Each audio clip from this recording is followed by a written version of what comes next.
Bonjour à tous! On est en 2020 et on va pas se leurrer, vous, moi, professionnels de santé ou non, on a déjà tous eu recours à internet pour chercher des informations de santé. Et c'est ce qui m'amène à vous parler aujourd'hui. Est-ce que vous savez comment chercher des informations de santé sur internet? Non, Doctissimo, ça compte pas, non.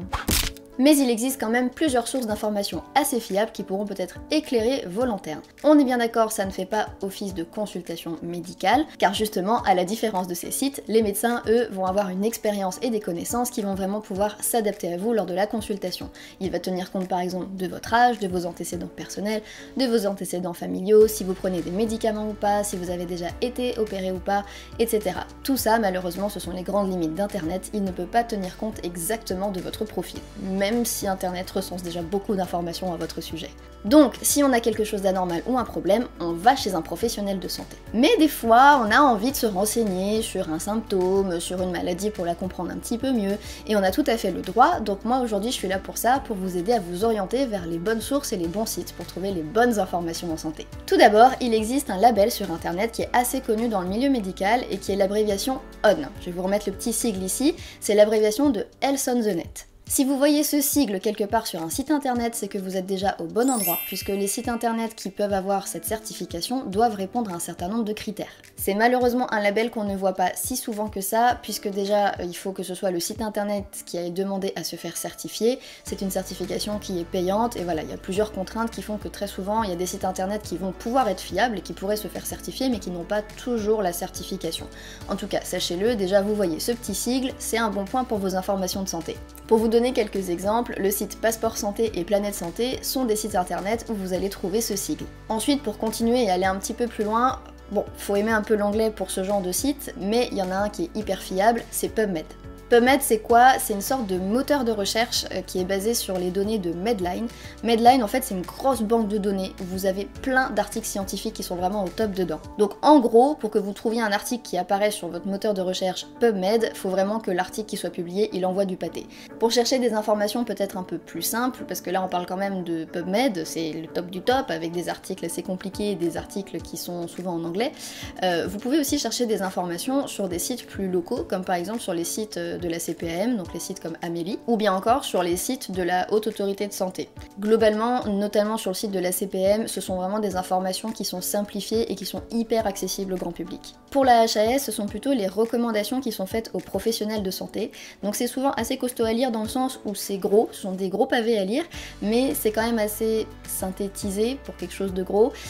C'est par exemple là-dedans qu'on va devoir se baser si on veut faire une prescription médicale en France, donc si vous allez lire des recommandations de la HAS, là où vous trouvez votre information, vous êtes sûr qu'elle est fiable parce que les professionnels de santé doivent se plier à ça, en tout cas en France. Je précise quand même que des recommandations, ce sont des choses qui sont amenées à évoluer.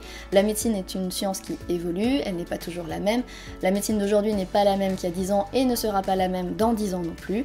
Donc c'est pour ça que les recommandations d'aujourd'hui ne sont peut-être pas les mêmes que celles du passé et ne sont probablement pas les mêmes que celles qu'il y aura dans le futur.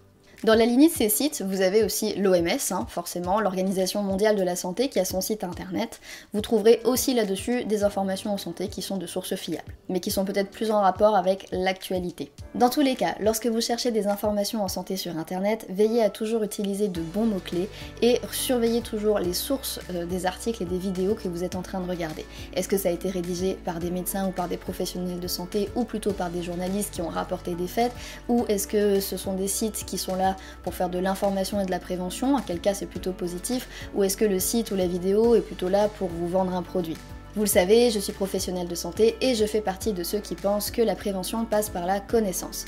J'adhère complètement à cette idée, mais cette phrase ne vient pas de moi, elle vient de Vincent de la chaîne Santé qui est kinésithérapeute et ostéopathe et qui prône tout à fait ce genre d'idée que je partage complètement. Je suis d'accord. Je pense qu'aujourd'hui, les patients ont besoin de savoir autrement et ont besoin de s'informer autrement. Donc c'est pour ça que je vous fais ce genre de vidéo, pour vous aider à trouver des informations qui puissent vous être utiles et sans qu'on parte dans des trucs fake et des trucs machin. prochain. Vous le savez aussi, j'ai créé l'agence de veille et d'action sanitaire numérique, Avasn, un long intitulé qui veut juste dire que on veut mettre en avant les bonnes informations de santé et remettre en place les bonnes sources en fait sur internet. Sur Facebook, vous avez n'importe quoi qui circule, c'est hyper difficile de faire le tri.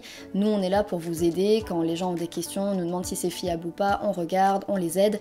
On est là pour du coup pointer un peu du doigt les fakes qui circulent aussi. En tout cas, lorsque vous avez un problème qui vous touche vous ou un proche, sachez passer la barrière de l'écran pour aller voir un vrai professionnel de santé, un vrai en chair et en os. Parce que quoi qu'il arrive, ce n'est pas internet qui va vous soigner, il va peut-être vous donner des informations, mais ce n'est pas lui qui va vous soigner, c'est un professionnel de santé avec des actes ou avec une prescription médicale. Sur ce, j'espère que cette vidéo vous aura plu. Si c'est le cas, comme d'habitude, n'hésitez pas à la liker, à la partager et à vous abonner à cette chaîne. En attendant la prochaine vidéo, je vous dis prenez soin de vous, croquez la vie à pleines dents et à bientôt.